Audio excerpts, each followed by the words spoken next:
Welcome, our fellow lovers of love, and thank you for joining us on yet another excursion through the stream of consciousness down the river of tranquility to fill the lake of life with love.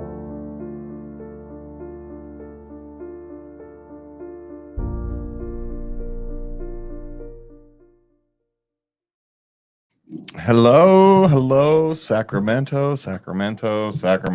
Welcome to Late Night Love on 96.5 FM KUBU and to the rest of the world as well. Are you recording? No, well, yes and no at the same time. Okay.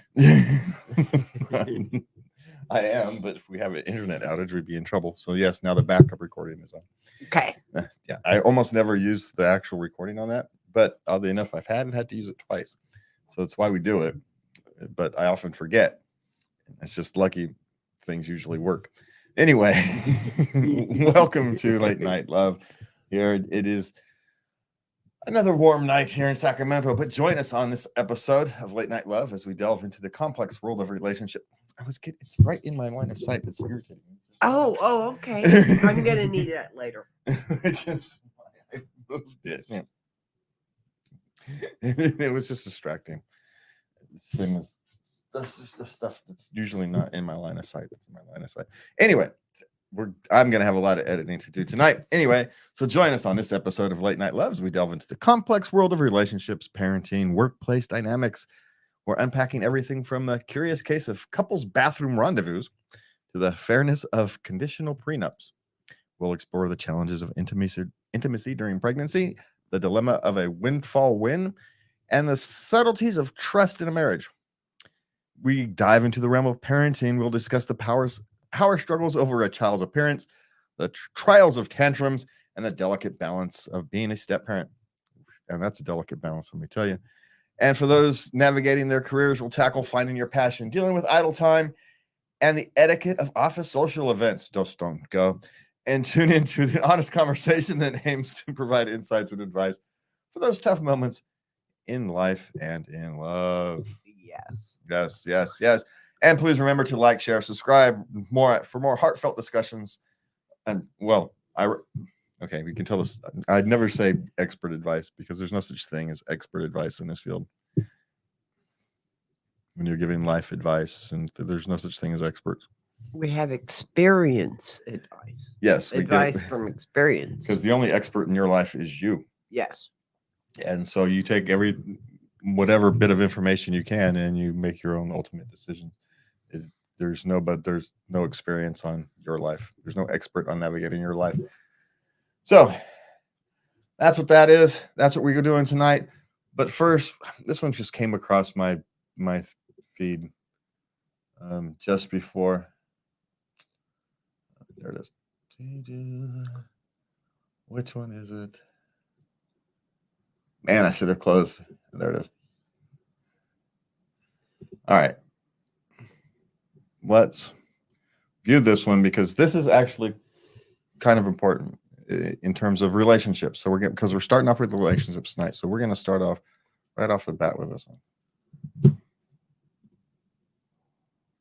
Think relationships are worth it because there are many men right now that don't think relationships are worth it because they are being told to give and be the emotional support for their partner. But they better not ask for reciprocation, especially with the emotional piece. Women, this is a problem because wouldn't you rather have a man that is healthy in all aspects of his life, especially emotionally? Well, to be that way, he has to be able to express his emotions. So some of y'all just need to pull up your big girl pants and realize that men are human and they have emotions. They need to be able to express them. There are many men right now that...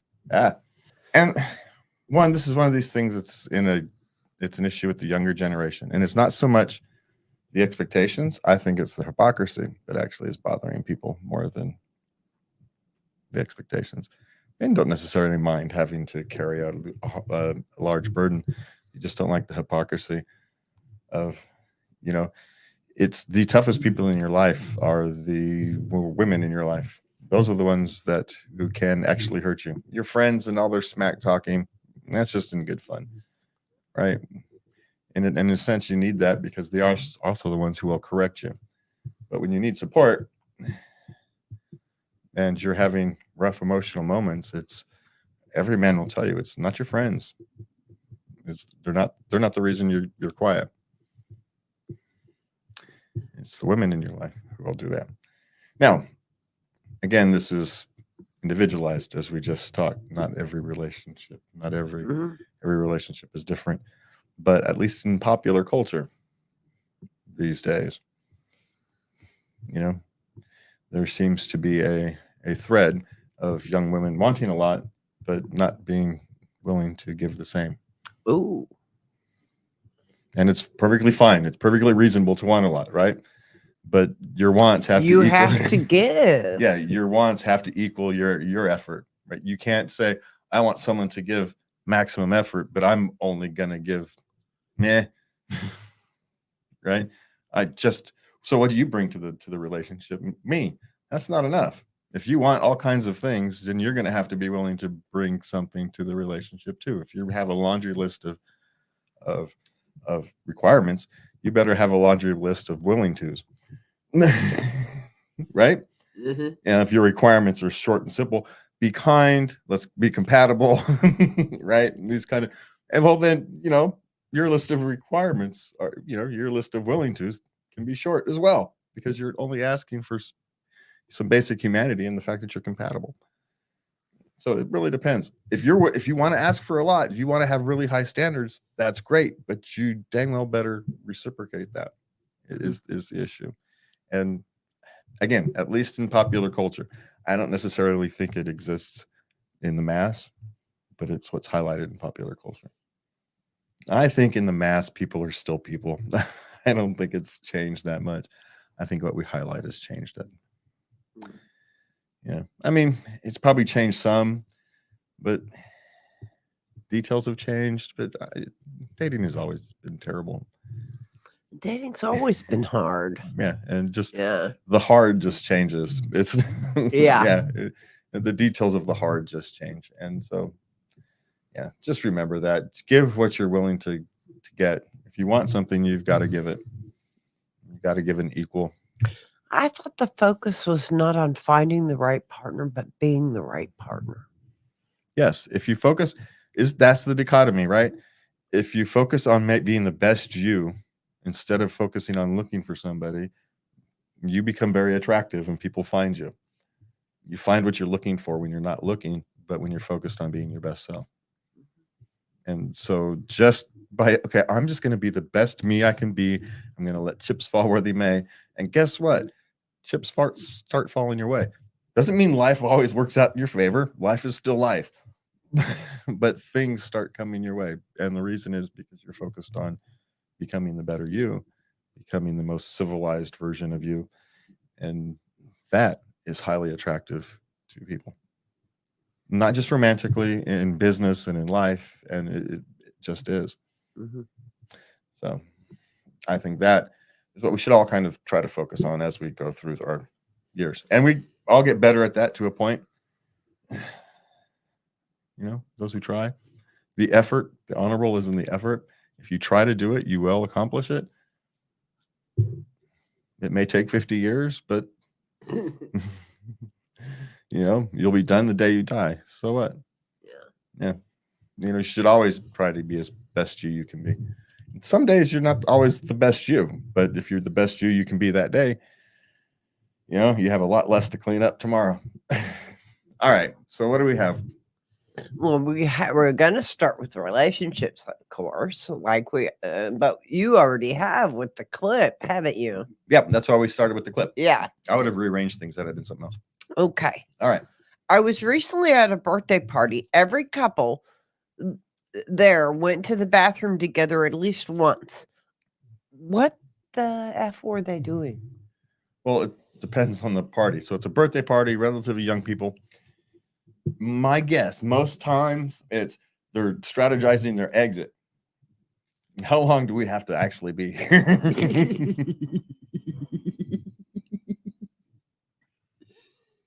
Yeah.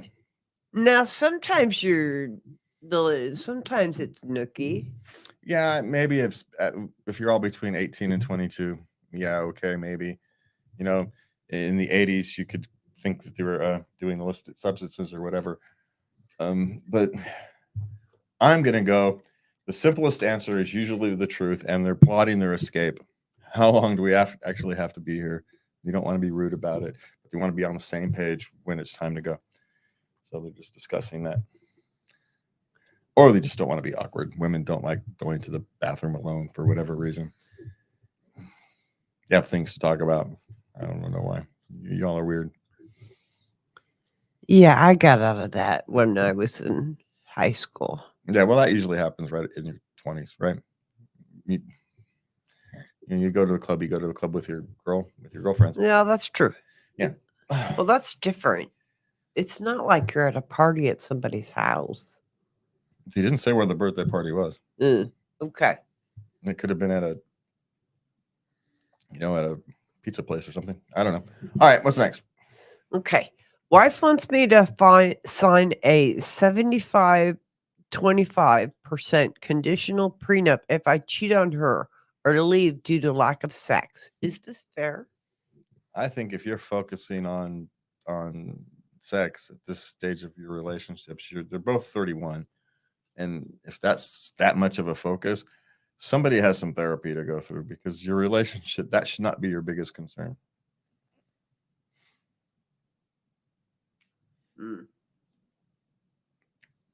And bringing in past pain to a new relationship is never a good idea. Someone's trying to prevent past pain, which is understandable, but it's a bad thing to bring into a new relationship. I mean, if you're going to have a prenup, then your prenup is regardless of how the relationship ends. Right? It's just what it is. Mm-hmm. That's the whole point. So you don't have to think about it. So it's just done. So, fairness is for children. I would dig down and actually figure out and deal with the hurt, because that's just a bad place to start a relationship, a marriage with, when you're essentially expecting some type of marital trouble. It's just not a. Uh-oh, I hit a button. Uh-oh. Yeah, I'll get you. It's just. There we go. There we go. Yeah. Thank you. So, is it fair? Well, life isn't fair, so that's not the question you want to ask. The question you want to ask is this: how you want to start your marriage, with essentially a preconditional lack of trust, not just a generic prenup in case things fall apart. That's fine, but you're essentially. So, I don't know. I would have trouble accepting that, just because it seems to me you're setting yourselves up for failure. If you're gonna have a prenup, but have it be universal. Okay. I found out one of the big reasons I married my wife was a lie. Should I bring it up? Now, they were dating, right? Then he was in the military, and then he got deployed, and he did not want to be in a relationship while he was deployed. He didn't want the stress. Okay. So they just became friends. Okay. And they wrote letters. Okay. And then while they were writing letters, well, he kind of changed his mind when he was deployed, and he went into a relationship with her more. Okay. And then he came back, and all this whole time she was saying, I haven't been with anybody else. I haven't dated anyone else, which was the lie. He found out that when he was gone, she did date other people. Well, but when he came back, she's been utterly faithful since he came back. Well, one, they weren't together. The question, the issue becomes, I don't know, do you actually have to tell people about your intimate relationships when you're not an actual couple?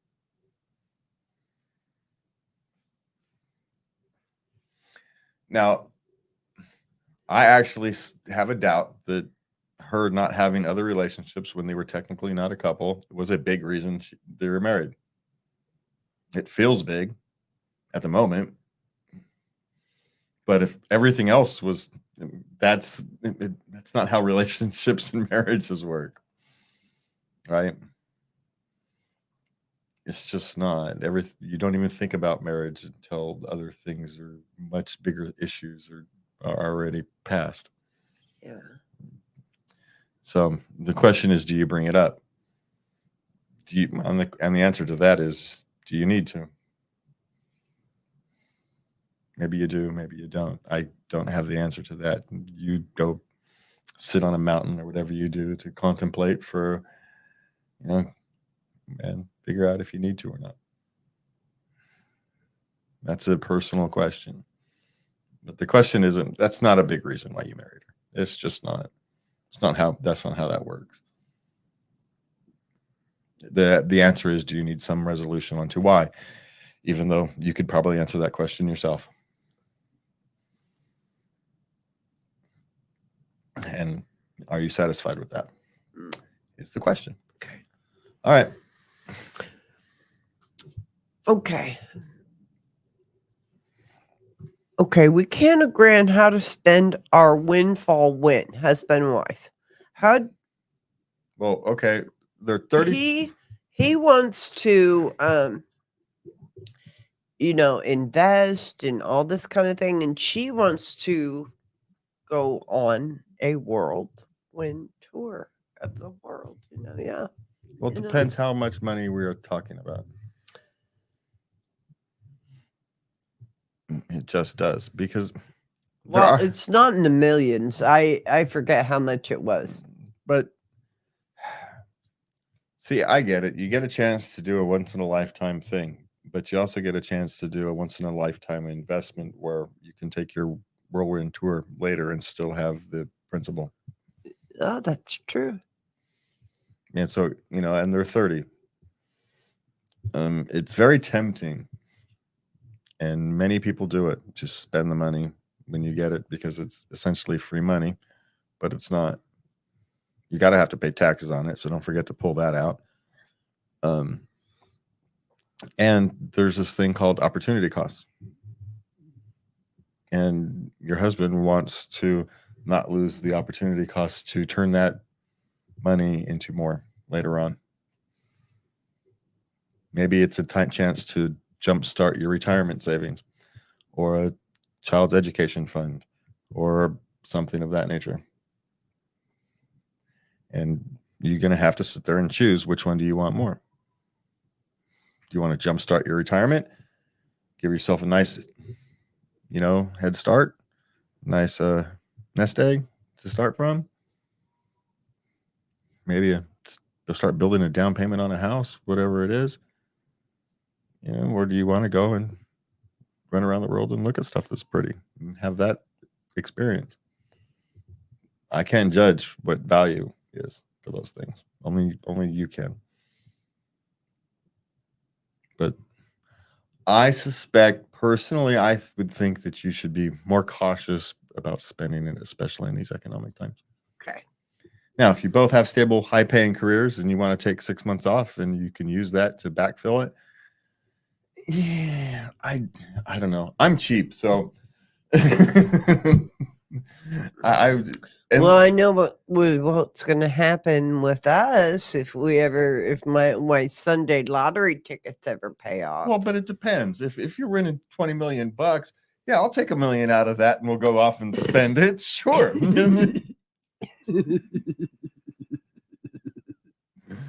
You get 2.5 million. Yeah, I'll take $100,000 and go off and have some fun with it. And yeah, fine. But okay. If someone's getting you, you get $30,000. No, I'm not going to go, okay, I might spend $3,000. Yeah, sure. We'll go flop it around and $3,000, but the rest is paying bills and debt and whatever, and being economically reasonable. Because why wouldn't you? Because that's what's going to do the best for you long term. Okay. And they're 30. Yeah. And they so got a ways to go. and so you start an investment now. You get a nice big chunk of an investment now. Be very safe with it, and in 30 years, you're sitting pretty at a retirement account. Ooh, yeah. You know, that's a long time for compound interest to play its game. The strongest force in the world is compound interest. You don't even have to get a lot of it, right? You've got enough time for that to make a huge difference. So, you know, take a little bit of it to go play with, go have some fun, take a trip. You know, take a little bit of it to invest in something risky, high risk reward. The vast majority of it, be very safe, play compound interest game. And you know what I would want? now, of course, would I do any of that? Probably not, because I'm cheap and stupid at the same time somehow. So You know what I would I know what want? you should do, but it doesn't mean I necessarily do it. What? That you go with me to Disneyland and we do a high-end Disneyland stay. Isn't there somewhere else other than Disneyland? No. Yeah, well, then we'd have to figure something out, because it's And you have to go through the boat ride with me, and it's a small world. didn't they close that thing finally? I don't think so. Disneyland is so not my thing. Okay, what's next? Okay, my spouse quickly hid the phone when I sat beside her, and then prioritized work over our anniversary. What do you make of this? Okay, he's kind of looking for things. Yeah. Or she's kind of looking for things. No, it's a Yeah. male. Yeah. It's a This 32. is It's a a guy. 42 female and a 43-year-old male. The phone thing may or may not be meaningless. What you see as quickly hidden is she was just done with the conversation as you happen to walk in. You know, these things can happen. By itself means nothing. You know, who knows? She could be looking for a present for you on Amazon or something. Doesn't want you to see it, right? There's 100 reasons other than something nefarious. And prioritizing work over anniversary, sometimes it happens. Unfortunately, right? You can't get away with it. You're important enough at work, and projects line up in an unfortunate way, and there's nothing that can be done. You know, so by themselves, there's nothing to make of it. It's the question is, are there other more detailed, I don't know, what's the word I'm looking for? Is there other things that will lead you to a more Did she do anything for the anniversary? That would be my question. I mean, if she tried, you know. Yeah, and define prioritize, right? She didn't have time to go out for the dinner you wanted, but you still got a chance to go out to dinner and do everything. It just maybe it had to go on the day after instead of the day because of some silly thing that could only happen on that day at work. You know, it's the only day the government inspectors are going to be there, and I have to be there for the stupid government inspectors. You know, sometimes there's nothing you can do. It's hard to know without knowing details. And the thing is, there's not enough details for any of us to come up with a conclusion. Okay. So, you know, I don't know. I would stop looking for things. And if you try to make reconnections and that's getting turned down, then it's a different question to ask. You know, maybe she's really stressed right now at work, got a bunch of things going on, and she just doesn't have a lot of mental bandwidth for you right now. And she's actually, in a sense, as happens in relationships, she is for a time taking advantage of you. And that's actually okay, because it usually comes back around. There's times in the period where the shoes are on the other foot and you take advantage of them. It's that, you know, over the course of 10 years, is that catastrophically out of balance is the question. You know, it's not just out of balance over the course of a month or a year. That happens. That just happens. That's life. I remember I was going through it for, oh gosh, it was a couple of years. I had some mental health issues, and I remember telling your mother, when is it going to be Jim's turn? I'm tired of it being my turn. Hey, I had mine. I had mine. Yeah, I'm the one who ended up in the hospital and was dead. So, a couple times. All right. So, what's next? You missed one, by the way. Okay, how to compromise on intimacy during pregnancy. Now, I'm sorry, but it all depends on her. Well, yeah, but we don't know which wing. See, because that's the thing. Sometimes the energy comes from the unexpected place. Yes. And men can sometimes, at a certain stage of pregnancy, men can get freaked out. Oh? Yeah. It's just weird if you think about it. And so Well, there's extra blood flow going on down there. So things get a little I'm just saying heated. For reasons that should be clear, literally apparent, men can it weirds men out. Oh, because there's a baby. Yeah. It just Well, where do you think dimples come from? Don't tell people that.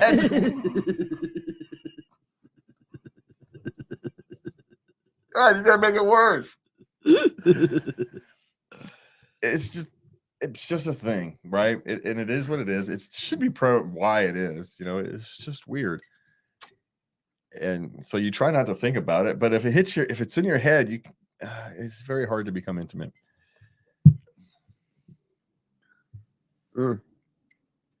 Right? You don't want to hurt anything. Well, and so the compromise is the same compromises you use during every other day of the year, frankly. It's either compromise or it's either you're doing a job or, well, two jobs, two different kinds of jobs. There's oral and there's hand. Well, and again, we don't know which direction this is coming from. That's true. And so I'm going to take it as a universal because I don't think these things are one-sided. Okay. And so the compromise is the same compromise you make during the rest of the year, right? It's actually no different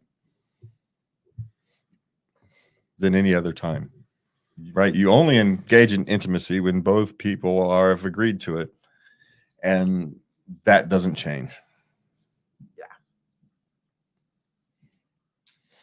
Now, if both people are physically interested, but one is having a physical difficulty or a mental difficulty, depending upon your, where you're sitting, then you can find a compromise. But that's not a compromise of whether you want to have intimacy. That's just a compromise of figuring out how. And that's a different question. That's actually a vastly, vastly different question. And you just have to find out what people are comfortable with. You get to play around a little. And then have it be completely irrelevant in 3 months. But hey, that's how these things work.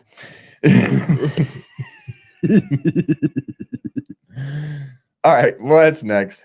My husband saved me, and I have no way to thank him. What do I do?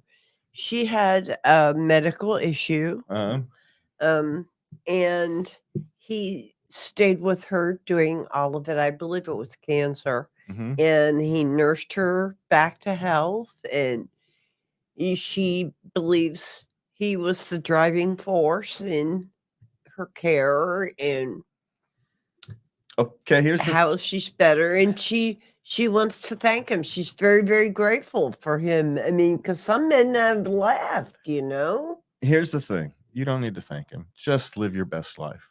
And that's all the thanks he'll ever need. That's it. It's what he did it for.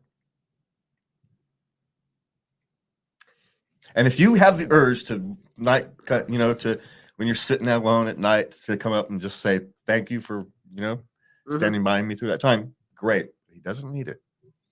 All he needs from you is to live your best life. That's it.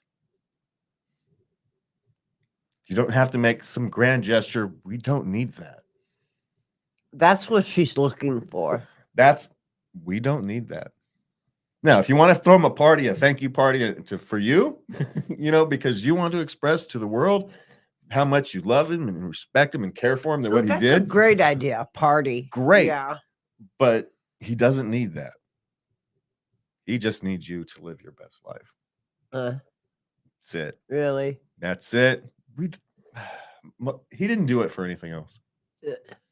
He did it so she could live her best life. And he would have sacrificed his if he had to. And so, yeah. All right. What's next? Well, we're going into parenting. All right. Okay. Grandparents want us to cut our daughter's hair before they watch her for a week. Okay. This child has gorgeous waist length hair. And the grandparents don't want to deal with it because you got to brush it a couple times a day. How old is the daughter? She is, I forget, she's like 8. She's old enough to take care of her own hair. It's not the grandparents' problem. She can take care of her own hair. She can brush her hair. Here's your brush. Brush your hair. Put it in a ponytail. Off you go. It'll be fine for a week. Doesn't need any special care for a week. Will it be in the need of some special care after the week? Sure, but it'll be fine. Right? Don't make a big deal out of it. It's hair. It doesn't actually need special care. It just needs to be brushed a couple times a day. And put in a ponytail. Off you go. If you want to get it out the way, you teach her how to put it in a bun, and off you go.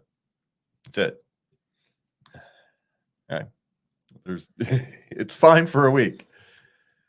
So just don't put the grandparents in charge of the hair. The 8-year-old daughter is old enough to take care of the basic. All right. Okay. Think so. I think she's 8. I think it's old enough to take care of her hair. Okay. Okay. 6-year-old had a tantrum over his birthday gifts. He wasn't happy with what he got. Yeah, that happens. You don't worry about it. They're 6 years old. You just move on. So do you have a little talk with them? He's 6. He ain't gonna remember it. I mean, you could. I mean, in a sense, but unless you did it right at the time, it's not gonna relate. Yeah. Okay. So that's one of those things where the connection is at the moment. So, okay. Yeah. When you're 8, then you could actually have the discussion it's okay to be unhappy with your birthday gifts, but you only express it to yourself later. So, right. That's how you deal with it. An 8-year-old can manage that. A 6-year-old, they just usually can't. It's not universal, but 6-year-old, especially if they're tired or something, overstimulated and whatnot. Yeah. So I'm not saying give it a pass, but since it's so far past the thing, there's nothing you can really do about it, except, if your 6-year-old has a lot of tantrums, then you want to make sure that you're dealing with them in the moment. So have a strategy. Okay. How to explain to my husband that holding our baby isn't spoiling him? Well, I'm gonna get in so much trouble for this. There can come a point where holding your baby too much can be spoiling them, because they never learn to do things on their own. They never learn to sit and play. They never learn to occupy themselves. They don't have the opportunity to experiment with the world because they're in your arms instead of on the ground. They never get the chance to learn how to calm themselves down because you're the one soothing them all the time. And it's a fine line, right? Where's that line? Only a parent knows. And often then we're guessing.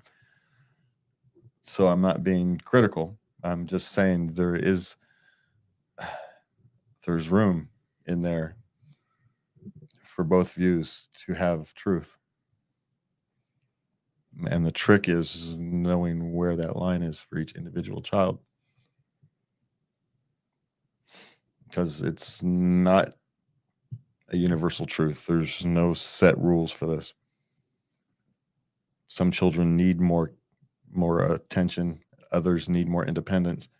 And it changes throughout their lives. And so your trick as a parent is to know when to give them independence and when to soothe them.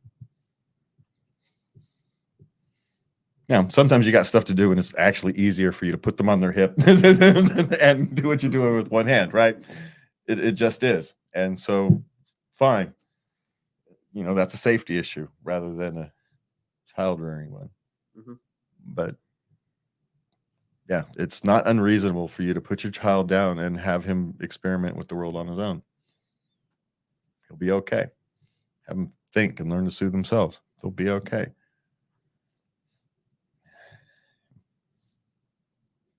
I'm not saying don't hold the child. I'm just saying figure out where the lines are. Okay. Okay. Constantly fighting with my 6-year-old daughter. I don't know what to do anymore. No, she only does it with mom. Yeah. With dad, she's perfectly normal. She's perfectly fine.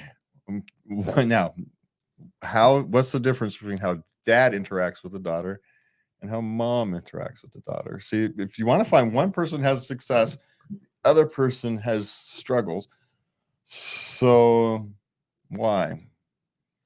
Well, mom's the one who's always telling her what to do, and she doesn't really like that. Yes, well, dads have to tell them what to do. It's not like we don't. Have you ever thought that maybe there's a how? Okay. We tell them what to do, or maybe that the reason she doesn't argue with dad is because when dad tells her something to do, there is no arguing. Dad refuses to argue. Right? Mom will engage in conversation. She will discuss. Dad is, no, you're off. Right? Sometimes it's just a matter of she's arguing with a person who will actually argue. Dads are famous for not arguing. Right? Mm-hmm. You will do what I say, and if you want to complain about it, you can complain about it after you're done. That's yeah, and so she doesn't complain to dad because she gets in her more trouble. She complains to mom because mom gets frustrated and walks away, and she doesn't end up having to do what she wants to do. Dad will make her do it, and so she don't argue with dad because dad don't care about your damn tantrum. You can throw a tantrum all you want, you're still gonna do it. So I'm just saying, generally that's why those happen, right? The children will argue with the parent that will argue. So if you want your parent, don't argue. Okay. And maybe you need to enlist your husband on some of this the first time. The minute your dog starts to argue, I mean, it's kind of terrible advice at the same time. But the thing is, don't stick with it, is to call your husband and have her tell her to do this. And the minute she sees that dad is backing you up on these things, it won't have to last long. Then she'll, then you've got then you have let's just say you have changed the equation in her head. And so you may need to bring in the big gun and have dad to do a bit of reinforcing. Just stop arguing. Just don't do it. And you may have to be a tougher parent for a little bit than you like. But you can put your big mom britches on and go do it. You got this. You can do it. I believe in you. I know it's hard for mothers to do that, but you can do it because it feels so wrong. You feel like you're being mean to your children and you're not. You're actually helping them. Okay, what's next? Kids are grown up and moving out. I want a do-over. Okay, they're like 21 and 23, and both of them are moving out at the same time. So this is really hard. Do you want a do-over of what? She wants them back when they're little again. Yeah, welcome to every parent ever. Sorry, that sunshine, that ship has sailed, and in 6 months you'll be glad it has sailed. I get it. You loved raising your children. You love them. They're good human beings. Now they're off on your own. You've done your job, and it was the one thing you were competent at, and now you want it back. And there is no greater joy than hearing the laugh of a toddler, and so you get why you want that. But really, do you want the diapers, the late night screamings, the what the heck is wrong with you, the tantrums because they won't brush their teeth? Oh, do you really want all those things again at your age? Pretty soon it's going to be grandchildren. Well, So, maybe not. But what feels empty now, you will fill with something else, and it's okay. You've just spent 23 years raising children, and now that they're gone, you're reminiscing for the good old days when they needed you. They literally couldn't survive without you, and you want those days back because you're competent at that, and you don't realize that you are actually competent at raising adults.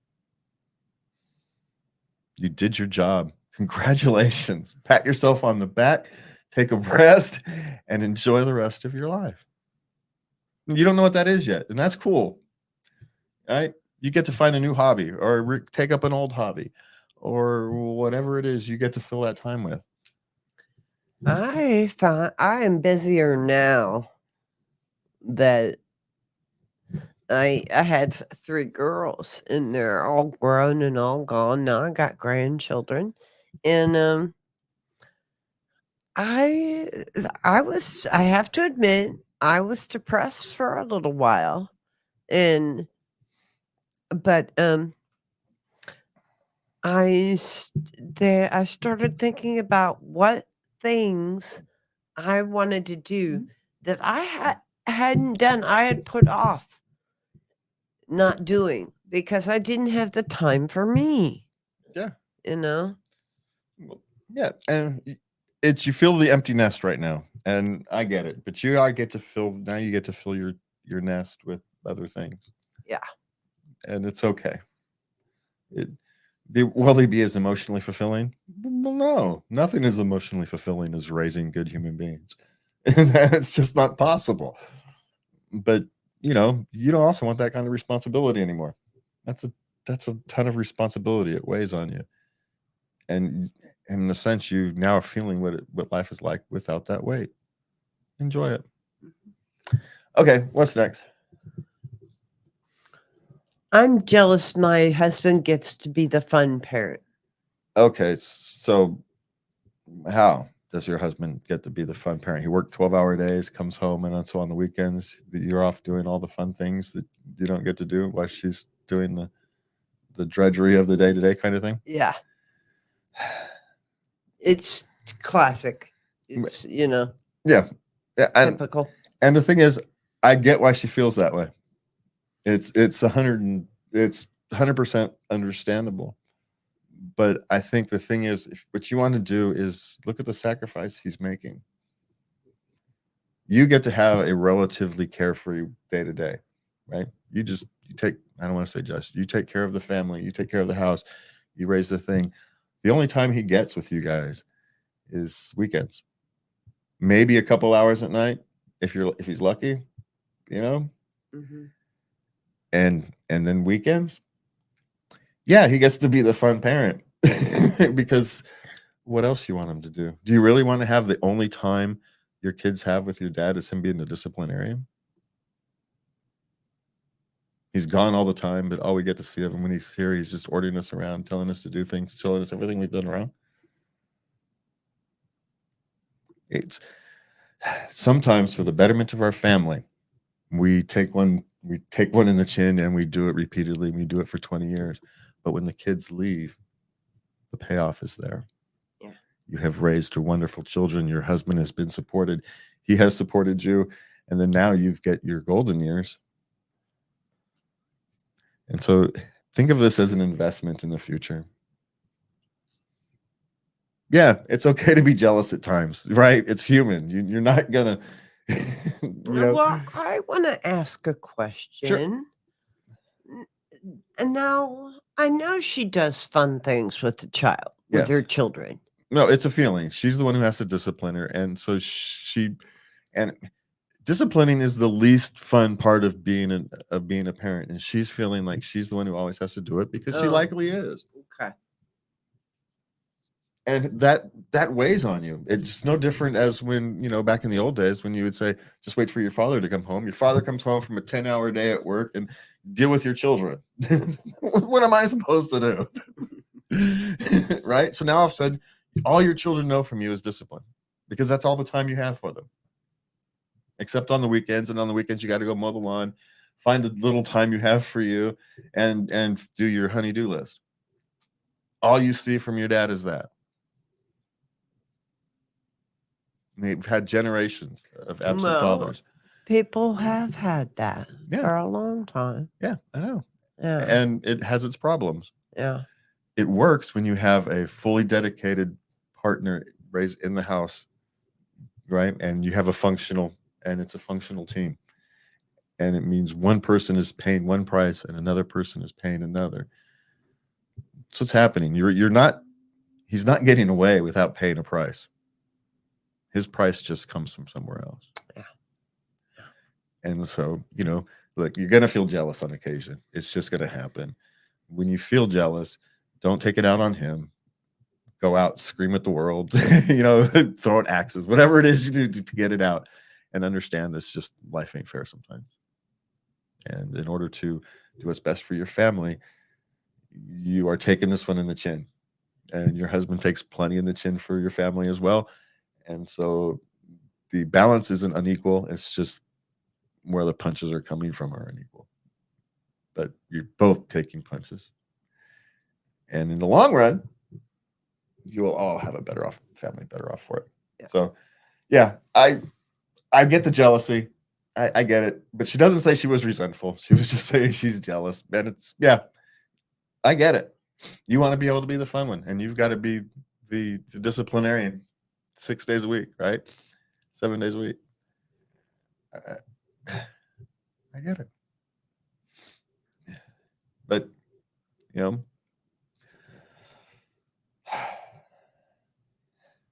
and maybe there comes a point where he doesn't have to work so much and you can start to balance some things off. Maybe you guys downgrade your lifestyle. Maybe that's a choice. There are compromises to be made if you're willing to make them. Okay. Stepdaughter wishes I was her real mom. Okay, now the stepdaughter is 5. Okay. And they have her on the weekends. And here's another one where they do fun things. And the dad is there. The dad parents. The stepmom is not really parenting. Yeah. And which is why she wants you to be a real mom. That's exactly why. Yeah. Yeah. But it also means she cares for you and respects you, and despite that you're not parenting her, you are treating her with dignity and respect, and she is attracted to that. But mom has to discipline me all the time, and you give me cookies, and so yeah, it's gonna happen. But here's the thing: be proud that you are welcoming and your stepdaughter loves you, but understand that it's superficial. And how you deal with it is you deflect.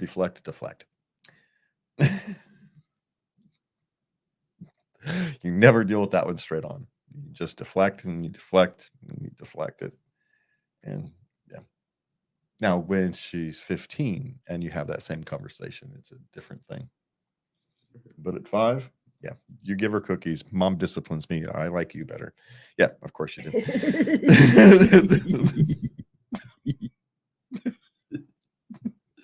It's some of these things aren't rocket science.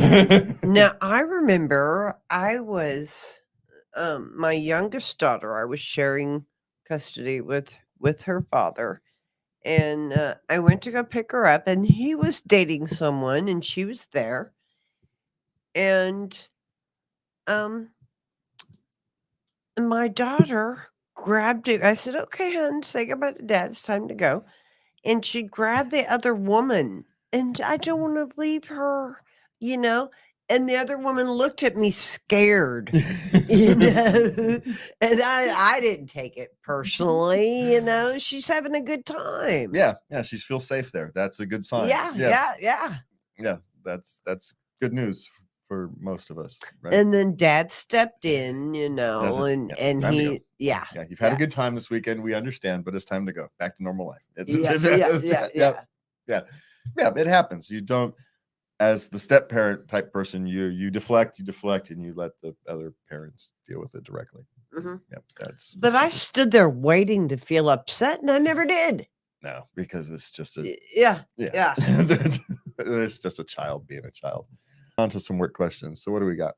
How do you know when you found the job, your career? Oh, that's a good question. When it's easy to get up in the work and go to work.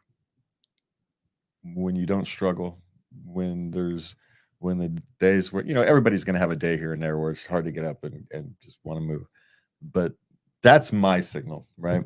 When you dread your day, you're likely in the wrong place, either in the wrong career or in the wrong company, right? When it's easy to get up and go to work, especially if your work schedule relatively works in your personal schedule, if you're a night owl and you're working a job that starts at 6 a.m., you're probably never going to get up. So there's a caveat to some of these things. But if your personal sleep schedule, your personal rhythms, and your work schedule meet relatively well, and you don't have a problem getting up and going to work, you don't necessarily have to be jazzed about your day, but you don't mind. You don't mind the daily grind of your work. Yeah. Then That's a win. Then you're likely Yeah. you're either in the right career or you're in a comfortable environment. Yeah. Yeah. But otherwise, you just know. There's no signal for it. You just know when you find your thing. There's a certain energy it gives you, and it's unexplainable because it's unique to each person. You just know. You find your drive, you find your passion, you find your mission. It's the thing you want to do when you don't want to do anything else. It's the thing you'll pick up when you're bored and just to occupy your time. That's what that is. Okay. All right, moving on. Okay. Where are all the flipping pens? I want to know this too. All my pens go missing, and then all of a sudden they all come back all at once, and I have like 50 pens, and I'm going, what the heck happened? And then next week they're all gone again. What the heck is this? Now, some of it's me. I'm going to agree because I don't work actually at a single desk. I have like 4 and sometimes a stand-up cart. So that's like 5 places where I kind of do work at. And so, yeah, there's pens and glasses and keys and stuff get left everywhere. I'm a disaster. But Oh man, I never thought about that. You at work. Yeah, well, I don't have in that regard. I never. Yeah, thought I don't have about an that. I don't have like a desk. I mean, Mhm. I have a little work. No, but you leave stuff. You plop God, stuff down. I plop stuff down everywhere, and it's terrible. So it is what it is. So where are all the flipping pens? In people's pockets, on the desks, in the bathroom, on the floor, behind. They're just everywhere. Is what happens. Drawers. Someone uses one, puts them in their pockets. They go sit it down on a table, and then they get up and walk off from the table. They're just kind of everywhere. And then sometimes someone gathers them all up and puts them down back on the desk. All of a sudden you got a gaggle of pens. You go, what the heck happened? Where'd all my pens come from? Now here's an idea. You could buy one of those pens with the chain, and have that on your desk. No. That just creates a bad environment. Stop it. I'd rather write in blood. Okay, so what's next? Work concerns. Not busy. Do they need me? Maybe, but it could just be a slow portion. Not all jobs go at 100% all year. They have slow times. If let's say if you're a snowplow manufacturer, right? Your busy time likely isn't in the winter. It's likely in the spring and the summer. Mm-hmm. So if what business you're in, if you're in construction, if you're a construction supplier, right, your busy time is likely in the winter.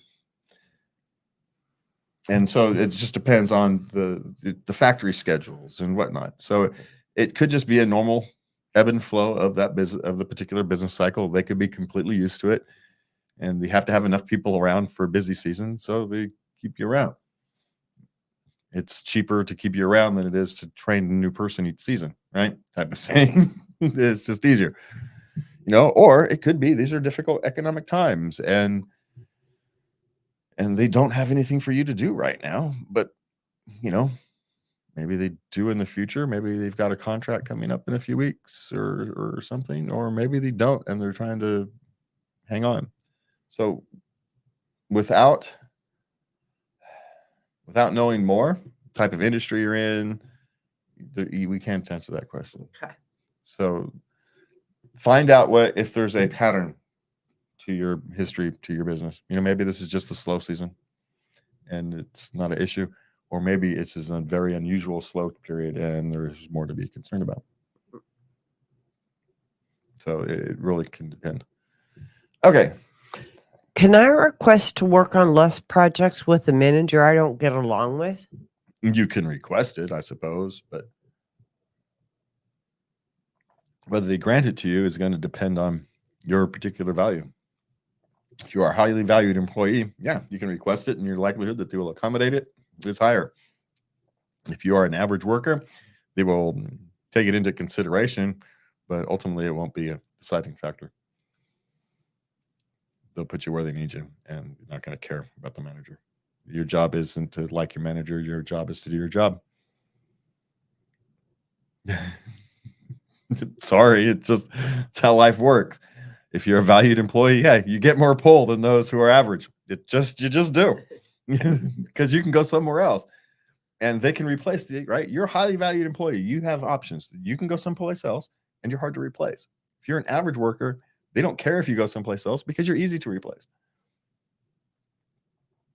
So they don't care if they have to. They care less if you're happy than if the high performance worker is happy.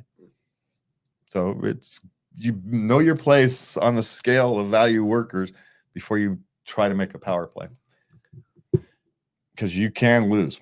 All right, what's next? How did you detach your self-worth from your work? Well, the trick on that one is to never do it in the first place, right? The tasks you do to earn an income have no relations to the value of you as a human being, right? We all know this.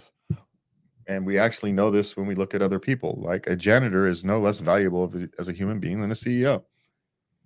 In fact, the business can't run without either one. The CEO makes decisions that have higher economic implications, but nobody wants to work in a building that's dirty, and no one can perform well in a building that's dirty. So at the same time, business needs both. The world needs both. Both are valuable in work, and you separate that work from them as human beings. You put them on a beach, on a blanket. You can't tell them apart.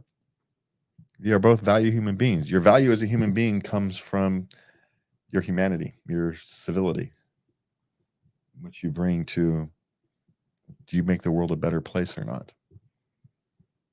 That's your value as a human being. Now, some of us get a chance to do both. We get a chance to do work that has value, and you get a chance to make yourself the best human being you can. And those things don't necessarily have to meld together. They can be different roads, but you can do both, but you don't have to. And if you have, say you got on the rat race and you figured that being a president of a company makes you a better human being than someone who's a salesman. And how do you separate yourself from that? That's just a lot of self-contemplation. There's no secret to it. That's just, you force yourself to make a mental shift over time, like anything else. You've trained yourself to do lots of things over the course of this period. You train yourself to think differently. And I can't tell you how to train yourself because you're only the one who knows how. But the trick is to just force yourself to do it, because you already know it's right. Otherwise, you wouldn't be writing to the question about it. Okay, what's next? Would it be okay to decline our next big work social event, Christmas party? Well, it depends. Some of these events are less important to go to than others. You know what I mean? Well, yeah. If this is their only social event. Well, and some businesses care less about them. They're having it for morale problem. They're not doing it because for networking. some of these things are more for networking than they are for, social fun. And so if you don't care about rising the ranks of your job, then you don't have to care about these things, right? If you're just there working in the warehouse, working on an assembly line, they've got some things and you don't really care. You're never going to become a salesman or a manager because you're studying IT and you're going someplace else in a couple of years anyway, at most. Then you don't have to care about these things. But if you're trying to become vice president of operations and you're currently a salesman, you should probably go. Right? Yeah. So it really kind of depends on what your goals, long-term goals are. If your goals are moving up in the company or gathering a network for future advancements, even if not with this company, if how networking works, you never know what's going to be a valuable connection, then you go. If this is just a job and you don't care, then you don't go. Or you go if you want to. Maybe you like a party, maybe you want the free dinner. Who knows? Who knows what you want. All right, so we're gonna go back to this one. Oh, coworker keeps unplugging my monitor. Well, I used to pull pranks on a friend of mine in the office, but I would empty her stapler, I'd take all her pens, I'd hide her chair, little things like that. I never unplugged her monitor. Anything that had to what I did was a minor annoyance, not affecting her work performance. Well, my guess is she's not walking around just unplugging the monitor during the middle of the day, right? The monitor's getting unplugged. She comes in to turn it on, and it doesn't turn on. Right? Well, that's just a minor annoyance. You plug it in.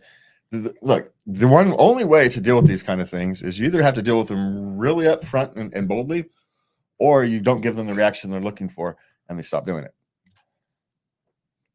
Right? So it's one of these things. You either have to loudly call it out, loudly deal with it so they won't do it anymore, or you just don't give them the reaction they want and they move on to somewhere else. Because you're no fun. Right? So there's your two paths. They're kind of the extreme paths, because going kind of the middle route, it's not going to work. You're actually giving them the exactly what they want, the reaction they're looking for. Okay. So it's either way over, kind of over the top reaction where, right, they're going to do it again because it's a huge it's not worth it, or it's not worth it because they got no reaction. Yeah. So that's the choice. All right, on to our intimacy questions. Okay.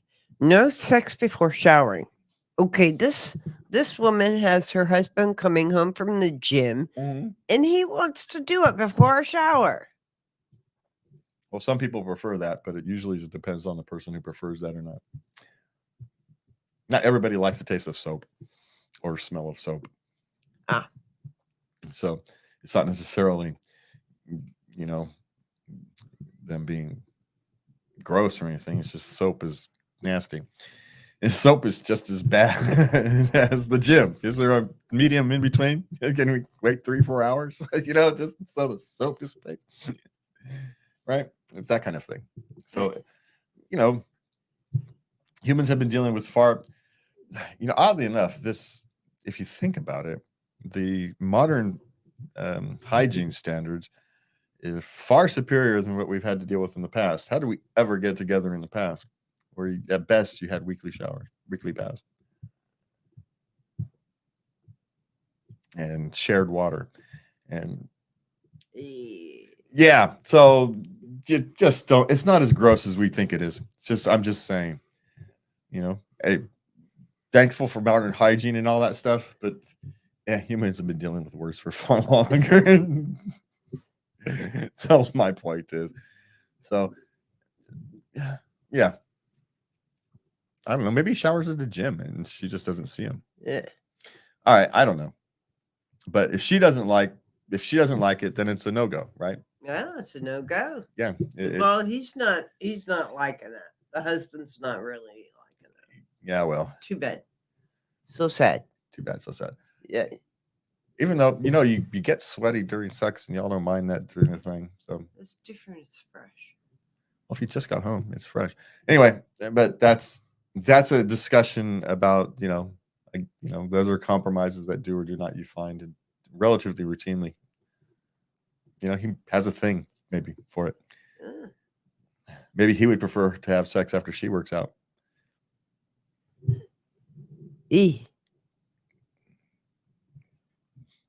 So maybe he doesn't like the taste of soap.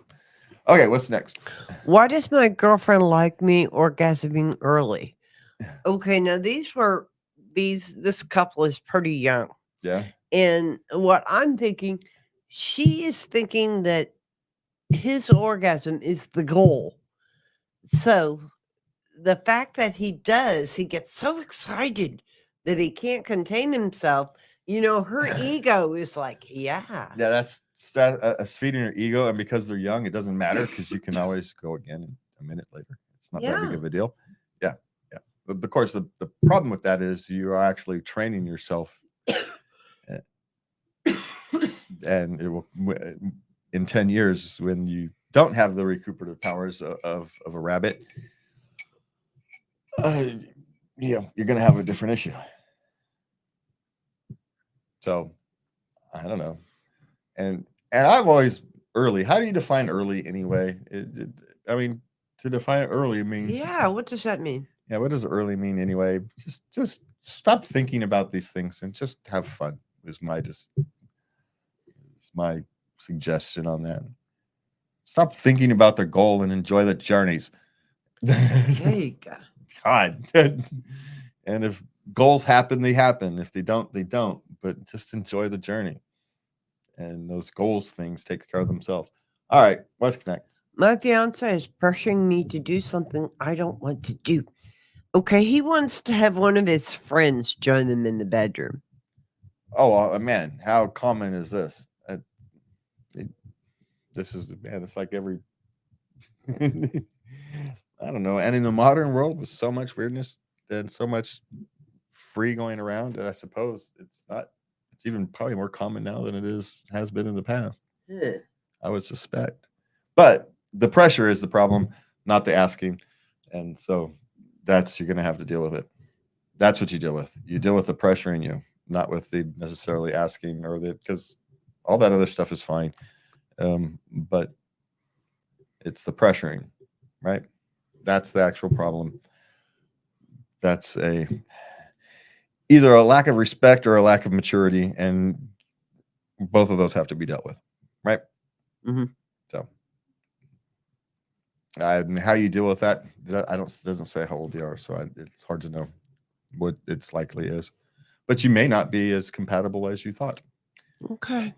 Is the other option on that one. Okay, what's next? Does the compatibility of sex drives matter? Yes and no. Because it does, it can, but early on it matters more than it does, say, in year 10, 12, 14, and whatnot. Right? Years together. Yeah. Yeah. It just does. Because of the way human beings are built.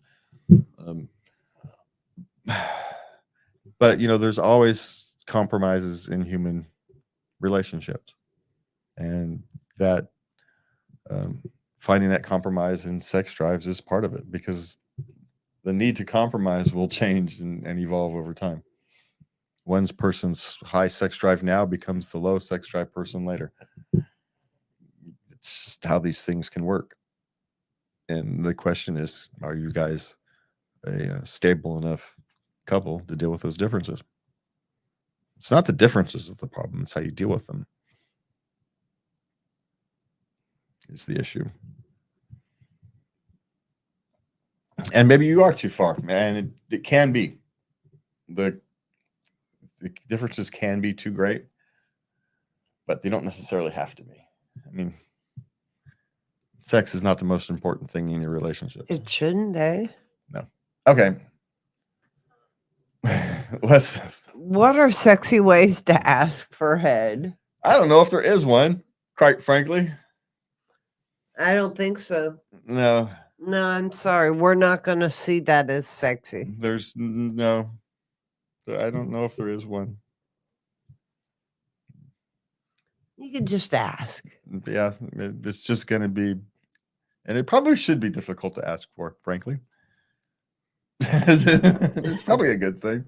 If it was too easy to ask for, then we'd ask for it too much. So it's probably good that it's uncomfortable to ask for Mm. in the grand scheme of things. Mm. Not that I'm necessarily happy about that observation, but I'm just pointing out it probably is. All right. So what's next? Why does the thought of sex turn me on more than the act of it? Because fantasy and reality are two vastly different things. Oh, big time. Nothing goes dude. wrong inside your head, man. You don't- Everything is perfect. My hair. Yeah, the person responds exactly how you want them to, not like some darn human being with their own wants, needs, desires, and emotions. Ugh. How irritating. I got to think about them. No, fantasies, all me.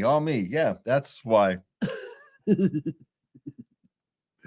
That's why the thought is more, because it's not real.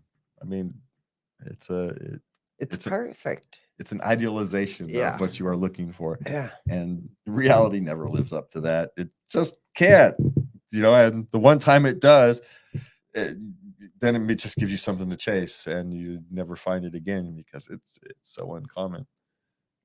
Because, knees hurt, backs hurt, people have gas, all kinds of things happen. And yeah, that's why. Because life and reality are messy and fantasies aren't. That's why that is. It's a pretty easy one, yeah. And on that, with me and Levy, we're out of here tonight. I want to thank you for joining us. Please remember, you can find us on KUBU 96.5 FM. You can always download the app for that. And it's the KUBU 96.5 FM app. And you can, we're on Tuesday mornings, midnight, 12 a.m. Tuesday morning. There Okay. we go. 12 a.m. Tuesday morning. And we're on some other time during the week that I don't know when. Even though I put us on the schedule, I don't know when we're there. Oh. Yeah, because I don't remember. There's 50 people on the schedule, man. I'm supposed to remember everybody. All right.